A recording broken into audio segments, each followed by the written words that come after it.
As we were nearing completion of this edition of Link, London was shaken by a terrorist bomb outrage which claimed nearly 60 lives and left many hundreds injured. Within minutes of the explosions, the Salvation Army swung into action as part of London's major incident response team. Mobile canteens were set up outside 3 London stations affected by the blasts.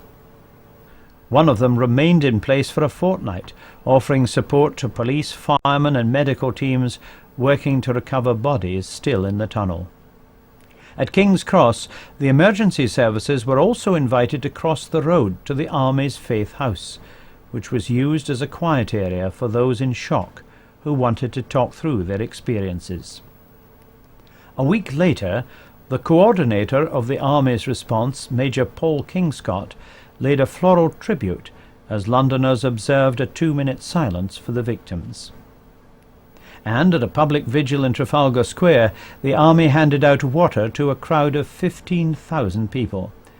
Major Anne Reid, who had worked tirelessly at the Salvation Army's vehicle in Russell Square, read from Psalm 121, which she hoped would bring comfort and strength to those affected by the tragedy. Religious leaders, whilst condemning the blast in the strongest possible terms, said the terrorist outrage had strengthened their determination to live together in peace and mutual understanding.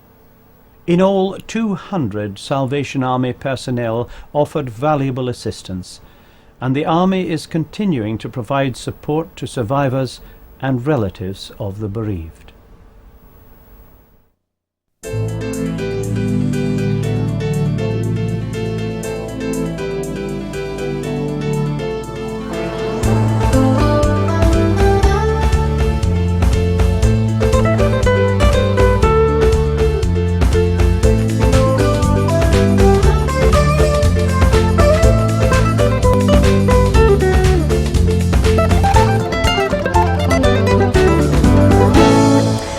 Welcome to the summer edition of Link. Today we're by the Thames, directly across from the Palace of Westminster, where parliamentarians have been addressing a people-led campaign to try to provide a better deal for the world's poor. We'll be seeing how the Salvation Army has been adding its weight to the Make Poverty History campaign.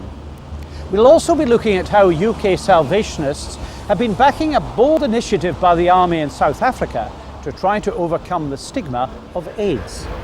But first, June was a month of anniversaries in Portsmouth. It's recently celebrated 200 years since the Battle of Trafalgar, while the Salvation Army has been doing its own celebrating. It's 25 years since Catherine Booth House first opened as a hostel for families. It's June the 18th, and the 25th anniversary of Catherine Booth House is being celebrated in style. Portsmouth Band and songsters are in action. There are special meetings at Portsmouth Citadel, including the signing of a shared ministry agreement between the Centre and the Corps. And then there's a party for residents.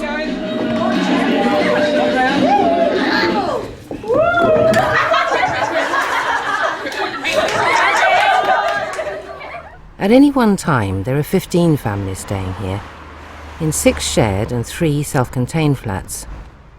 All of them have been placed here by Portsmouth City Council.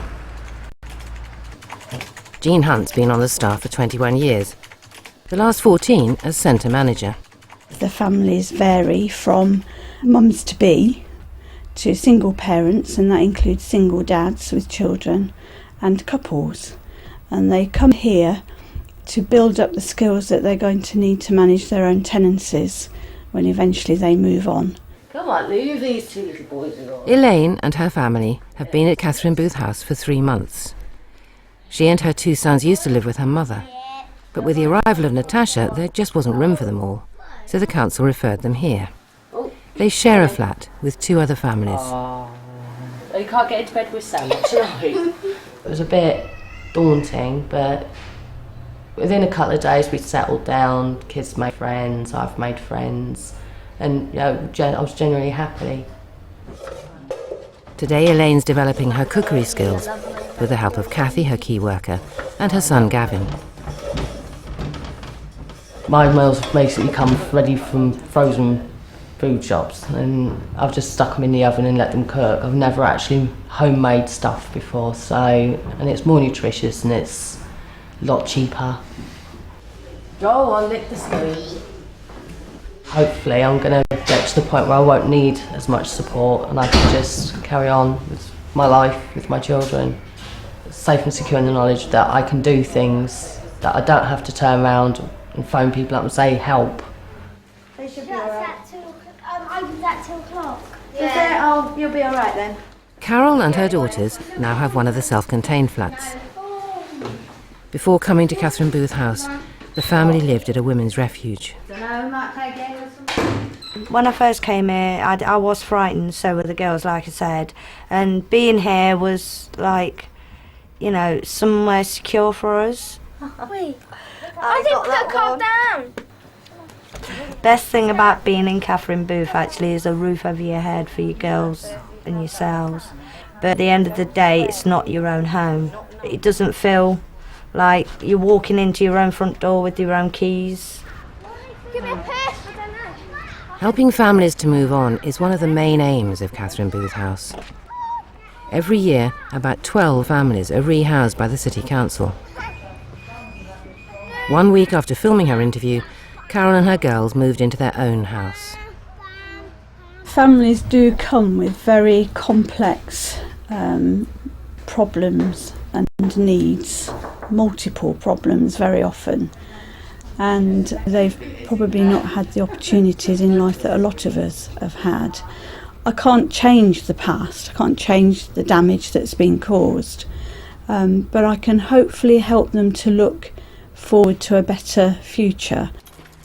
Among those who've moved on are Angela, Craig and Kelly. They came to Catherine Booth House 4 years ago, fleeing Angela's violent husband. When we moved into Catherine Booth House, after he got arrested, it was a huge relief that someone else knew what I was going through. Because at times I tried to phone the police and he snatched the phone off me and wrapped it around my head, and it was just, you know, that someone else knew that, and the help that I got there. Craig was 12 at the time and found life particularly hard. He was doing badly at school, he was being bullied, and he was very angry. Staff at Catherine Booth House suggested he should go to a special needs school and see an anger management specialist. And he hasn't looked back. I'm doing my GCSEs now. I'm in the highest group. My reading's picked up. My reading's a lot better. I do sports, play rugby, cricket, hockey. I play rugby for Hampshire. 2 years ago, he was named Portsmouth Young Person of the Year. My mum nominated him. It's because what he went through, and he saw an awful lot. Plays sports, helps out voluntary around here with the old people. Really proud of him. Craig is just one of the many people Jean Hunt and her staff have been able to help in the last 25 years at Catherine Booth House. I never have seen this as just a job. It's been a vocation, one which I believe God called me to do. I believe all of the families that come through our doors are as important to God as I am. Thank you very much. You're brilliant. Bye. Well, the good news is that a new, larger, purpose-built Catherine Booth House will be opening in a couple of years' time, offering self-contained accommodation for all. Now, it may seem hard to believe, but the number of people worldwide affected by the HIV virus is fast approaching the equivalent of the entire population of the UK. In South Africa alone, it's estimated there'll be 2 million orphans by the end of the decade. Well, we've been there to see how the Salvation Army is responding to the cry for help. Etumbeni, or to give it its English name, Place of Hope. Every day, a newly born baby finds warmth and safety at this Salvation Army orphanage in downtown Johannesburg. The staff will give this baby the name Klankla, which means lucky. There's a boy that came in now. He was abandoned behind one of the banks in Main Street. Okay, he's only a couple of days old. He was born in the beginning of the month. And make sure that Sister Gloria please checks him out medically that he's okay. And then just report back to me. Okay. Thank you. The suspicion is that Clancla was abandoned by a young mother who just discovered she was HIV positive and couldn't bear the thought of what that might mean for her child. It'll take 3 months before tests will show whether Clancla has contracted the killer virus. Put yourself in that person's, shoes. How would you feel? You have been rejected. Now you are told you've got a disease that can't be cured. You are there's a possibility that you transmit this to your child, and all that is upon one person. 1 in 10 of the babies here is HIV positive, an exact mirror of the infection rate in South Africa. Their plight is the most tragic and long-term legacy of the AIDS pandemic as it ravages through lives, families and communities across the African continent. The South African government doesn't like orphanages. It wants to encourage the African concept of Ubuntu, where the community looks after abandoned or parentless children. The Salvation Army agrees, but insists someone has to look after the most desperate cases. There is a need where there is no relatives, there are no people who can come forward and say, I lend a hand, I'll be able to take a child. So such cases, extremes, where there are extremes, cases where there is emergency, like the children that we see around us here. If this place was not available, where would they be? Because some of them have been picked up from the streets. Some of them are full in the hospitals. They are not sick, but there's no place to take them. And this place is essential to look after those needs of children who don't have anywhere to go to. But still, an institution has to be the last resort. In the sprawling townships, poverty, poor hygiene and a lack of food are compounding the problem. So too, far away from the vast urban landscapes in the countryside, where so many parents have already succumbed to AIDS, and everyone worries what's going to happen to the next generation. For the government, this is where the real problem lies, in communities like Kwamduku, miles from the cities. Here, hundreds of children are being left to fend for themselves. Fetching water around here means a 10-mile trek, and many children are dying for the lack of something to eat. Even the youngest have learned that survival stretches no longer than 1 day at a time.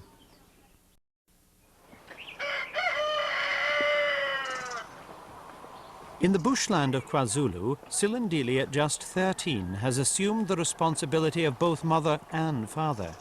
Here it's patently obvious that the idea of children being looked after by the community is a delusion. There are 3 younger brothers to get ready for school. There used to be 3 more, but by the time aid workers reached the family, they discovered they were already dead. When the child died, let's say he died, what time is it? It's 12 o'clock. Then 1 o'clock, they are burying that child because they have nothing, no coffin, nothing. They have just to dig and bury the children. As you can see here, they just bury the children like that, just behind the houses in the garden. Now what is surprising is this neighbor and that neighbor and that neighbor, they are all dying in the same way. They don't ask themselves the question why everybody is dying the same way. Even in small regional hospitals, you confront the dying at every turn. The thoughts are always for those they'll leave behind. I'm worried for my children. Are they still quite young? Yes. In KwaZulu, 600 people are being infected by the AIDS virus every day, and a whole generation of children are growing up without parents. Doctors, overwhelmed by the pandemic, have had to beg a government so long in denial for the antiretrovirals which prolong life. Wards like this one at Tugela Ferry tell a terrifying tale. I've often said in the province it's the equivalent of dropping a bomb on a high school every single day. Because in our province we probably have more than 200 to 300 deaths every single day. In our hospital itself, we have a death every single day. Denisa, who's 5, contracted HIV at birth. What this young boy has is the lungs of an old man. You can see that this is very much like a patient, an old man who has emphysema from too much smoking. His chest is wide like this. Presently, the only way we're keeping this child alive, in addition to all the pills, is to give him oxygen.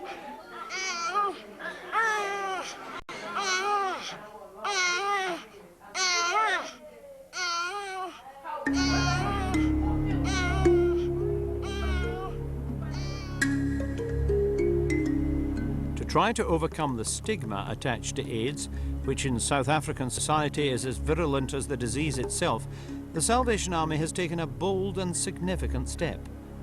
I was invited into the classroom of the Army's Carl Sitoli Centre, where parents in the township of Soweto have been encouraged to send their children to share schooling with HIV orphans. Children like Bonasiwe.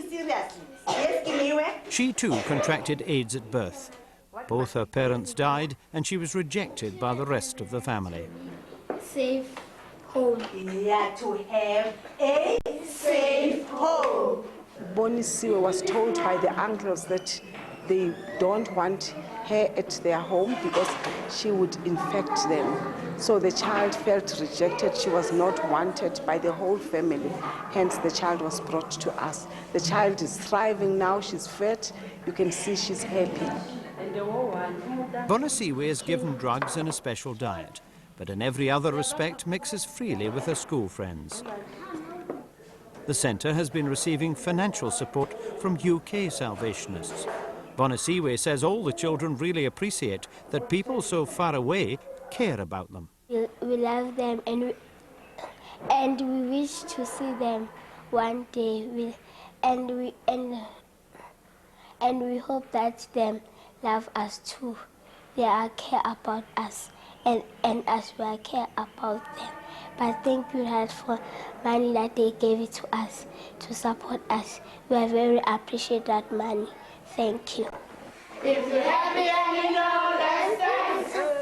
If you're happy and you know that's thanks.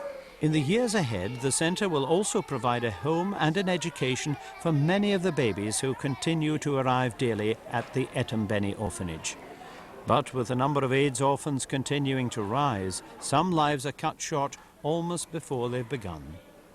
At Etombeni, though, they have a special way of remembering each one. Every child of ours who passes away, we make a little quilt and add it to the quilt that we have. We have made a difference in the life of this child. This child had somebody whom she or he could look up and smile to.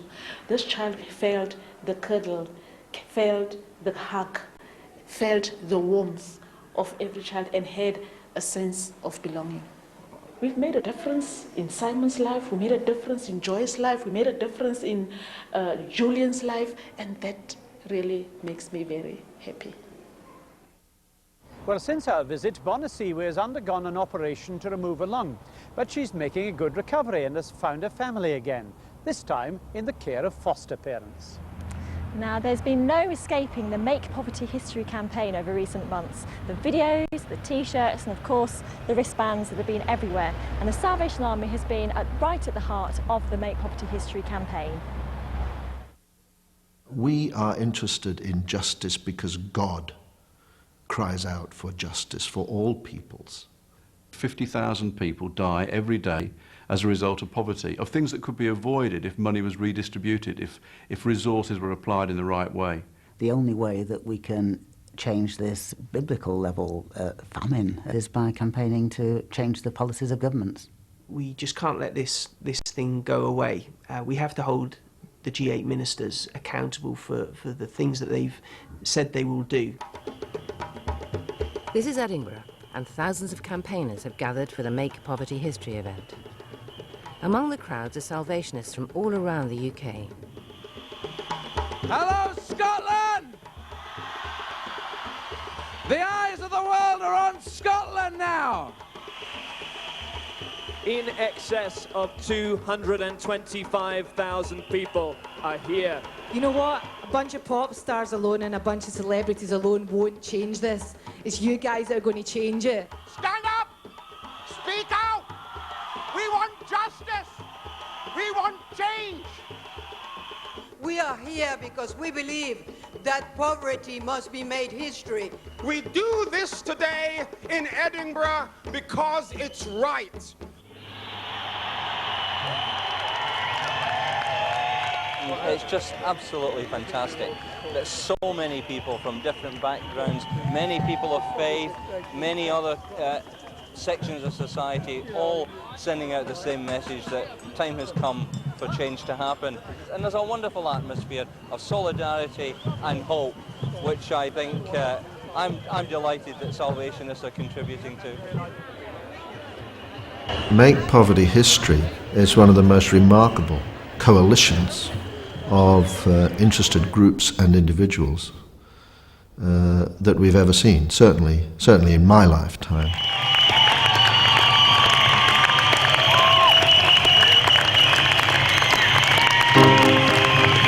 Scotland is hosting the G8 summit this week, where leaders from the world's 8 richest and most powerful nations will meet. The G8 leaders have immense power, and their decisions can mean life or death for millions of people. Campaigners are here in Scotland to persuade them to take poverty seriously. The Salvation Army is one of nearly 500 organisations who've signed up to the Make Poverty History campaign. Edinburgh's all about getting people together to place pressure on the G8 leaders. Hundreds of thousands of people gathered together, all centred around the same thing of making our world a more just place for everyone. There are no simple solutions to poverty, but the campaign has 3 main aims that, if acted on, could go a long way to eradicate poverty. Drop the debt, trade justice, and more and better aid.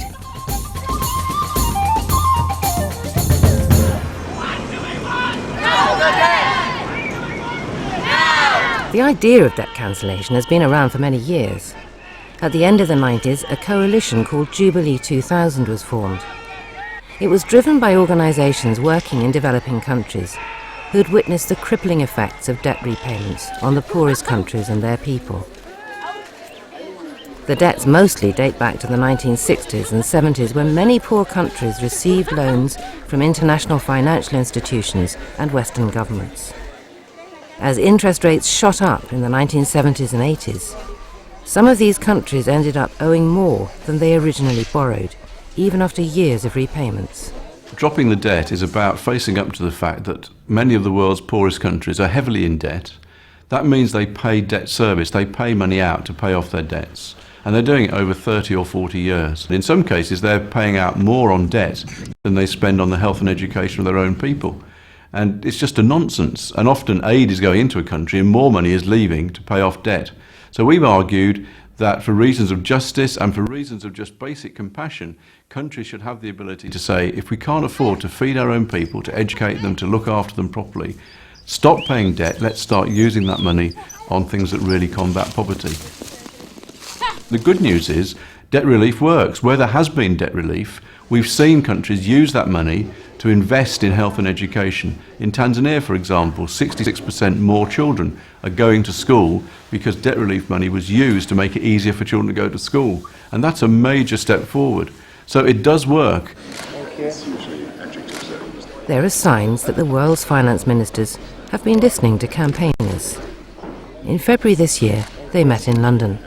It's right to be angry about poverty around the world and about the unpayable debts and about the 100 million children not going to school and about the 30,000 children dying unnecessarily each day. Now, the fact that we have decided as finance ministers a programme of action that includes debt relief as high as 100%, includes the method of achieving that, includes a new international finance facility, includes us for the first time talking about how we can help in the fight against HIV, AIDS and malaria, shows that we mean business. This is not words, this is action.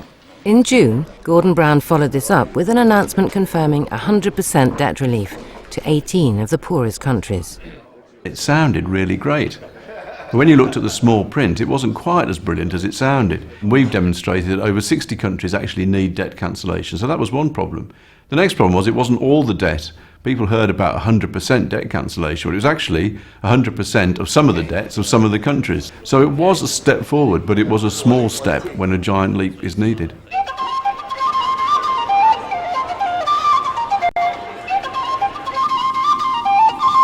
Today, international trade is worth $10 million a minute. The World Trade Organization, or WTO, deals with the rules of trade between nations. But a growing number of people are claiming that the rules are heavily weighted in favor of the most powerful trading nations and the largest corporations. In fact, since 1980, poor countries have seen their share in international trade halved. The Make Poverty History campaign wants a change in the rules and conditions to allow the governments of poor countries to protect their small farmers and traders and to stop rich countries flooding their markets with cheap subsidised exports. One of the organisations campaigning on trade justice is Christian Aid. The fair trade movement was in many ways the first to have this idea that trade was the most important thing to the poor, and they need to be able to make a living through trade, to trade their way out of poverty. Now what trade justice does, it takes that on to the next level and says that we actually also need to make the whole of trade fair, and that means governments doing their part. We as consumers can do our bit, but ultimately governments need to also exercise responsibility to regulate the whole of the marketplace. This is Zambia. Venus is a Salvationist from Lusaka, Zambia's capital. We featured her on Link a couple of years ago when she got a microcredit loan through the Salvation Army and started a business selling chickens. Her business was successful. She was able to provide food for the family and to get her children into school. Like many other poor countries, Zambia has been forced to accept free market reforms as a condition of debt cancellation. For Zambia, it's resulted in one of the most liberalised economies in the world. This means it has to accept imports from the developed world without restrictions. Because of this, the country was recently flooded with surplus chicken from Europe sold at cut-down prices, much cheaper than Venus could sell hers for. Her business is failing. There are thousands of small traders like Venus throughout the developing world whose livelihoods are being destroyed. Sometimes I do get worried. There's no food for my child, even for me, so what can I do this child? Sometimes they are going to die for me if I don't have money to buy food for them. So I do get worried sometimes. You can produce your goods as a micro-entrepreneur, but if other nations, wealthy nations, are flooding your local market with their products, you're not going to sell your stuff. This is the nub of it. We've got to do something about that. The scandal of it is that their government isn't allowed, under international pressure from governments like the G8 governments, to do anything about that. They ought to be allowed to put a tax on those chickens coming into the country, or something like that, so that the tax money could be used, again, for healthcare. That would put the price of chickens up, so that then people could sell their chickens locally at a higher price to compete with them. But the government isn't allowed to do it, that's what's wrong.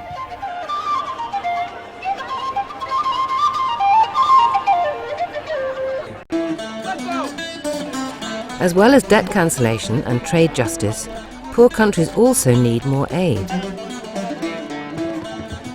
At the Earth Summit in Rio in 1992, the world's richest nations pledged 0.7% of their national income to be given in aid.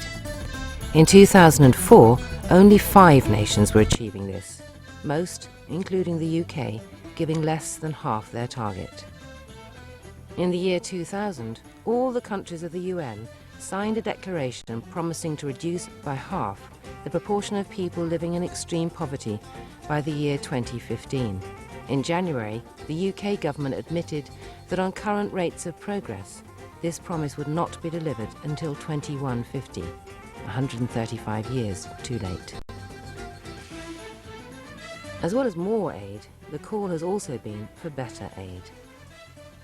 It's about thinking through what kind of aid we deliver, sustainable aid where the benefits are continuing, things that are locally relevant, and making sure that it incorporates what the community wants and gives the community the real active leadership role within the delivery of that aid.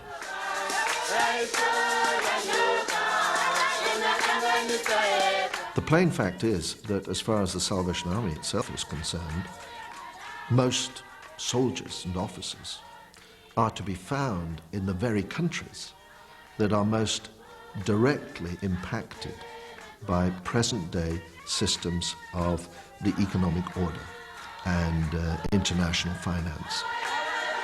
The Salvation Army's membership is mainly in developing countries, 40% in Africa, 2/3 if you add Africa and India together. So it's very likely that half of the Salvation Army's membership lives on under $2 a day. Despite years of unfulfilled promises, the mood on the streets of Edinburgh is positive. The sheer numbers have swelled hopes for a good outcome from the G8. Few can question the aims of the Make Poverty History campaign. This has meant it's gathered huge momentum, attracting people who might not have thought of campaigning before. And while campaigners were marching around Edinburgh, making their voices heard, crowds were gathering for the Live 8 concerts, performed all around the world in support of the Make Poverty History message.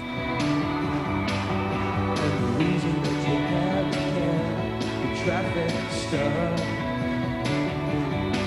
You're not moving anywhere.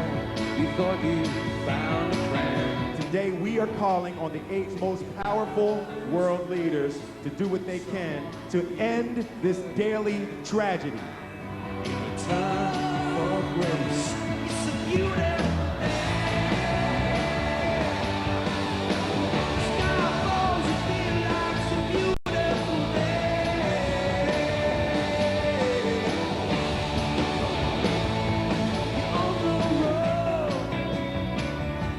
In the days that followed, media focus shifted away from Scotland to the bombings in London. On Friday, the 8th of July, the G8 summit made their announcement. On debt, in line with Gordon Brown's statement in June, 18 of the world's poorest countries will receive 100% debt cancellation of some of their debts. But campaigners argue there are still over 40 other countries that should have been included. On trade, the G8 said that poor countries should be able to choose their own economic policies, but no specific action plan was mentioned and no date set to end export subsidies. On aid, a promise to increase aid to Africa by $25 billion, more than doubling the amount given in 2004, but it's not immediate. It'll be phased in over the next 5 years. There are also concerns that much of the aid is not new money and may have been promised already in previous announcements. Now that Edinburgh's happened and the G8 leaders have met, there's a danger that the Make Poverty History campaign will be forgotten about, but we can't let that happen. Still today, 30,000 children will die of extreme poverty. Today, the debt campaign still needs to happen. So many countries are still in debt.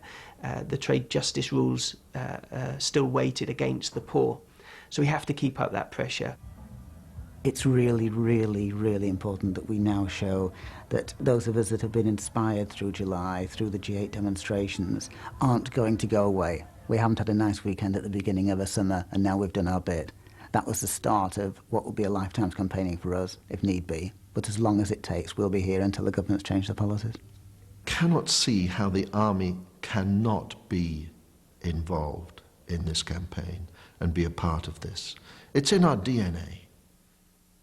Well, how fantastic to see so many people getting behind the Make Poverty History campaign. And if you'd like to know more specifically about fair trade products, you can buy this book called Sally Ann, Poverty to Hope from SP&S for $9.99. Well, we're going to end the programme with a track from a new CD by Hendon Band called A Walk on the Light Side. The track is Go Down Moses. Till next time then, goodbye. Goodbye.